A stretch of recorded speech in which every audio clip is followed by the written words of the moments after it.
Hello viewers, ఈరోజు మనము heart problem ఉన్న వాళ్ళు సెక్స్లో పాల్గొనొచ్చా? ఒకవేళ పాల్గొంటే ఏమైనా ప్రాబ్లమ్స్ అవుతాయా? అలాంటి వాళ్ళు ఏదైనా వైగ్రా లాంటి టాబ్లెట్లు వాడచ్చా? వాడకూడదా? ఎందుకు వాడకూడదు? ఎవరు వాడచ్చు? ఇలాంటివి దీని మీద ఈరోజు ఈ వీడియోలో మాట్లాడుకుందాం. సో నార్మల్గా ఏంటంటే హార్ట్ ప్రాబ్లం సెక్స్ అనేది ఒక ఎక్సర్సైజ్ లాంటిది. సో మనం సెక్స్లో పార్టిసిపేట్ చేసినప్పుడు ఏమవుతుంది, మనం ఎక్సర్సైజ్ చేసినప్పుడు కానీ, స్టెప్స్ ఎక్కినప్పుడు కానీ, వాకింగ్ చేసినప్పుడు కానీ ఎలాగైతే మన హార్ట్ బీట్ పెరగడము, హార్ట్ అంటే ఎక్కువగా ఫాస్ట్గా కొట్టుకోవడము అది జరుగుతుంది. అది కామన్ ఎక్సర్సైజ్లో చేసిన.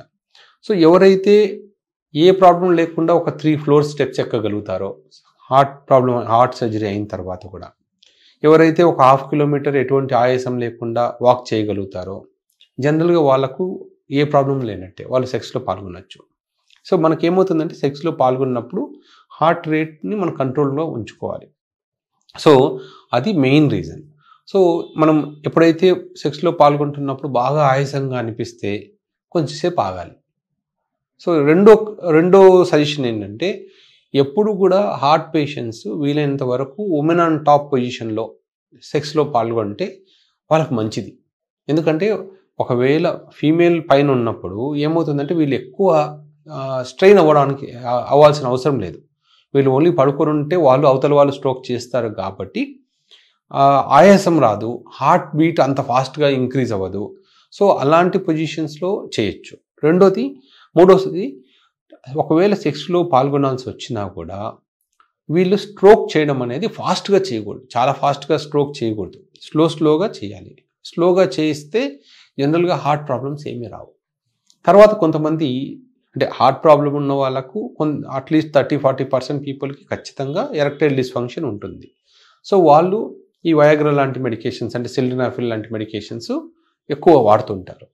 సో వాళ్ళకి ఇచ్చే సజెషన్ ఏంటంటే, ఫస్ట్ ఒకవేళ మీకు హార్ట్ ప్రాబ్లం ఉంటే మీరు నెక్స్ట్ టైం కార్డియాలజిస్ట్ని కలిసినప్పుడు మీ కార్డియాలజిస్ట్ని సెక్స్లో పాల్గొనాలా వద్దా అంటే వాళ్ళు ఖచ్చితంగా పాల్గొనొచ్చనే చెప్తారు. ఎందుకంటే అది ఎక్సర్సైజ్ లాంటిదే.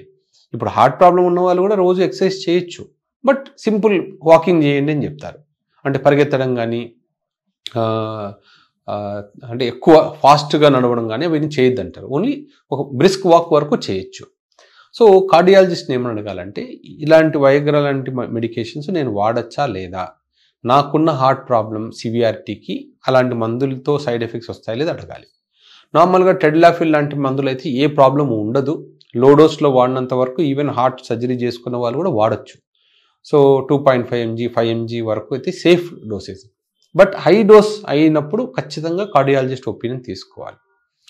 సో ఇందాక చెప్పినట్టు ఈ మందులు వాడినప్పుడు కూడా పొజిషన్స్ అంటే ఉమెన్ ఆన్ టాప్ పొజిషన్లో చేయగలిగితే, ఎక్కువగా ఆయాసం లేకుండా చూసుకోగలిగితే జనరల్గా సేఫ్గా చేయొచ్చు. బాగా ఎక్కువగా ఆయాసపడినప్పుడు ఏమవుతుందంటే ఈ సిల్డనాఫిల్ లాంటి మెడికేషన్స్ వాడినప్పుడు కొంచెం బీపీ తగ్గుతుంది. ఆ సడన్గా బీపీ తగ్గిపోయినప్పుడే ప్రాబ్లం అవుతాయి. అంటే హార్ట్ రేట్ చాలా ఎక్కువైపోయి బ్లడ్ ప్రెషర్ తగ్గినప్పుడే ప్రాబ్లమ్స్ వస్తాయి. కాబట్టి నార్మల్గా సెక్స్లో అయితే పాల్గొనొచ్చు కార్డియాక్ పేషెంట్స్, బట్ కొంచెం స్లో సెక్స్ అనేది చేయాల్సి వస్తుంది. Thank you.